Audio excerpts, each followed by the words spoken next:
Dipersembahkan oleh Didukung oleh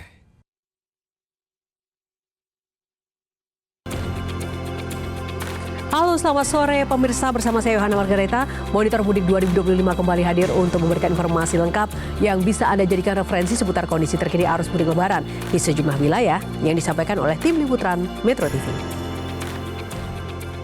Kita awali Monitor Mudik dengan informasi terkait dengan volume lalu lintas di Jalan Tol Jakarta Cikampek yang mengalami peningkatan setidaknya 36.000 kendaraan menuju wilayah timur Trans Jawa melalui gerbang tol Cikatama.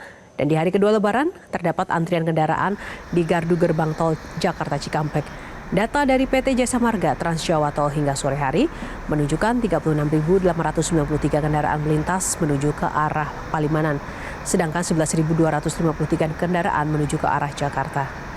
Jika dibandingkan hari Lebaran kemarin, terdapat lonjakan volume kendaraan yang signifikan, sehingga untuk mengantisipasinya diberlakukan rekayasa lalu lintas kontraflow dari kilometer 47 sampai dengan kilometer 70 sejak siang tadi.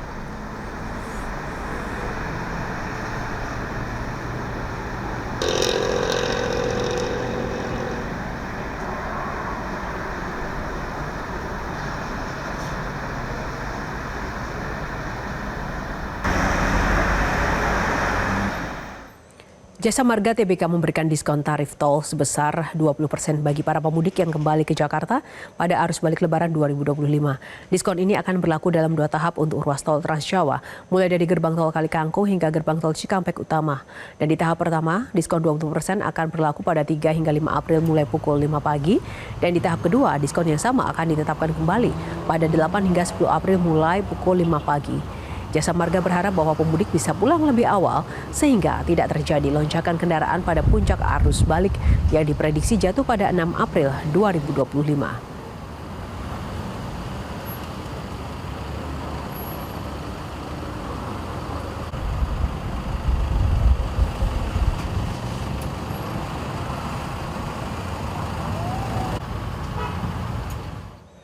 Di hari kedua Lebaran, jumlah penumpang di stasiun Gubeng Surabaya sore ini terpantau mengalami peningkatan. Laporan langsungnya akan disampaikan Mahmud Fauzi dari stasiun Gubeng Surabaya dan Sahabat Govisesa di Tol Paster Bandung. Kita ke Surabaya terlebih dahulu, ada Mahmud Fauzi. Berapa persen peningkatan penumpang di stasiun Gubeng Surabaya kali ini dan benarkah arus balik sudah mulai berlangsung, Mahmud? Baik, selamat sore Yohana.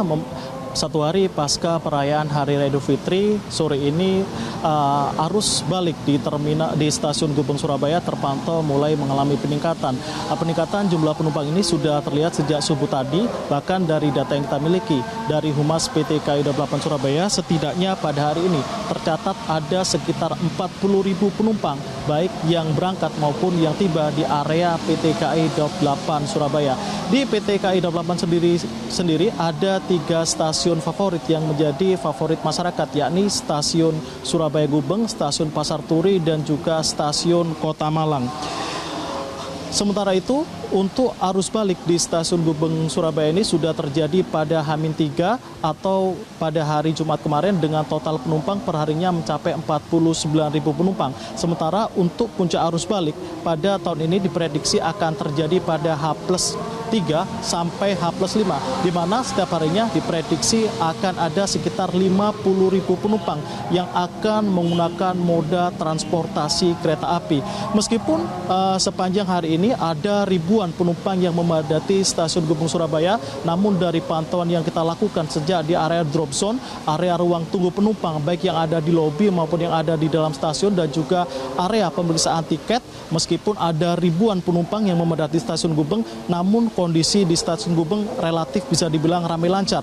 Tidak ada lonjakan ataupun antrian yang berarti di area stasiun Gubeng, sehingga arus lalu lintas penumpang dari area drop zone hingga ke kereta tujuan penumpang masing-masing bisa berlangsung dengan aman dan lancar tanpa gangguan yang signifikan. Sementara itu, untuk mengantisipasi lonjakan dan juga antrean pada saat puncak arus balik pada H+3 atau H+5 nantinya, PT KAI Daup 8 Surabaya akan melakukan berbagai langkah strategis, diantaranya dengan melakukan penambahan petugas, baik petugas pelayanan, petugas pemeriksaan tiket, dan juga petugas kebersihan. Selain itu, PT KAI Daup 8 juga akan bekerjasama dengan beberapa stakeholder seperti pramuka dan juga komunitas pecinta kereta api untuk membantu kelancaran arus mudik dan juga arus balik di stasiun Gubeng, Surabaya.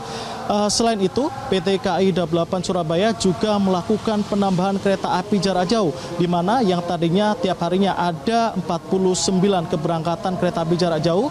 Pada momen arus balik dan juga arus mudik ini, PT KAI menambah 9 perjalanan kereta api jarak jauh, sehingga saat ini setiap harinya ada total sebanyak 58 perjalanan kereta api jarak jauh dengan jumlah total tiket yang disediakan sebanyak 26.000 tiket. Selain itu, Humas PT KAI Daup 8 Surabaya menghimbau agar seluruh penumpang yang akan melakukan perjalanan dengan menggunakan moda transportasi kereta api untuk mematuhi segala aturan yang telah ditetapkan oleh PT Kereta Api, sehingga perjalanan arus mudik dan juga arus balik bisa berjalan dengan lancar dan maksimal.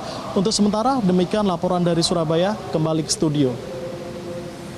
Baik, terima kasih Mahmud Fauzi. Kita saatnya ke Sabago Visesa, ada di Paster. Bagaimana pantauan lalu lintas di tol Paster sampai dengan sore ini? Sabago, silakan.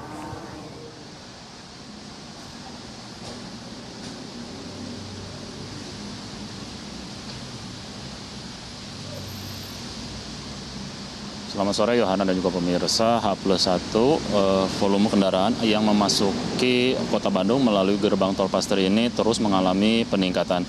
Antrian kendaraan di pintu keluar gerbang tol Paster maupun selepas gardu transaksi terjadi kemacetan akibat antrian kendaraan lampu lalu lintas simpang Paster.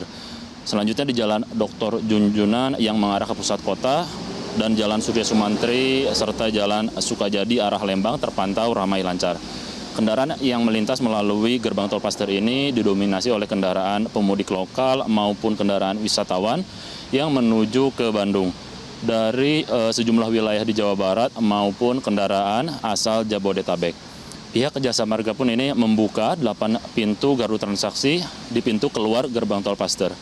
Berdasarkan data dari pihak Jasa Marga gerbang tol Paster, di H+1 Lebaran ini sebanyak 24.000 lebih kendaraan keluar melalui gerbang tol Paster yang mengarah ke Bandung hingga pukul 17 waktu Indonesia bagian Barat. Sedangkan jumlah yang memasuki gerbang tol Paster sebanyak 23.952 kendaraan. Sehingga hampir 50.000 kendaraan ini melintas melalui gerbang tol Paster. Sementara di sejumlah ruas jalan di Kota Bandung pun ini terjadi kepadatan arus lalu lintas, terutama di jalan yang mengarah ke pusat kota maupun ke sejumlah tempat wisata.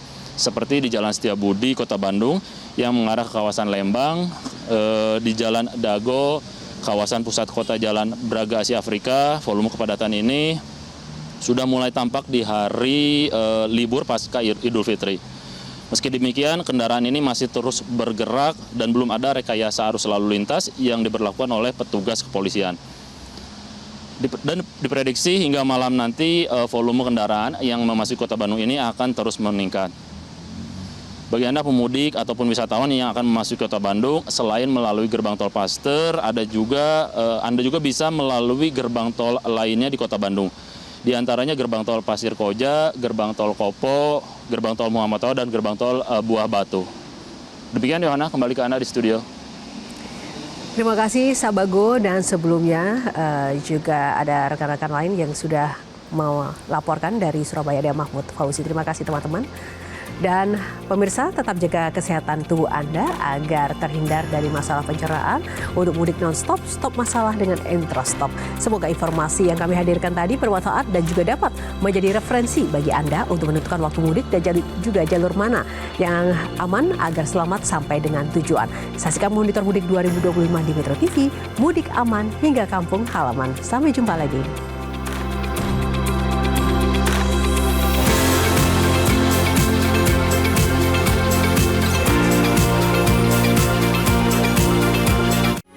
Metro TV.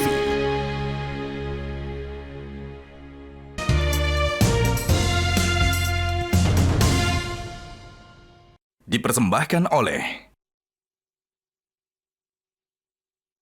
didukung oleh Jelajahi cara baru mendapatkan informasi. Download Metro TV Extend sekarang.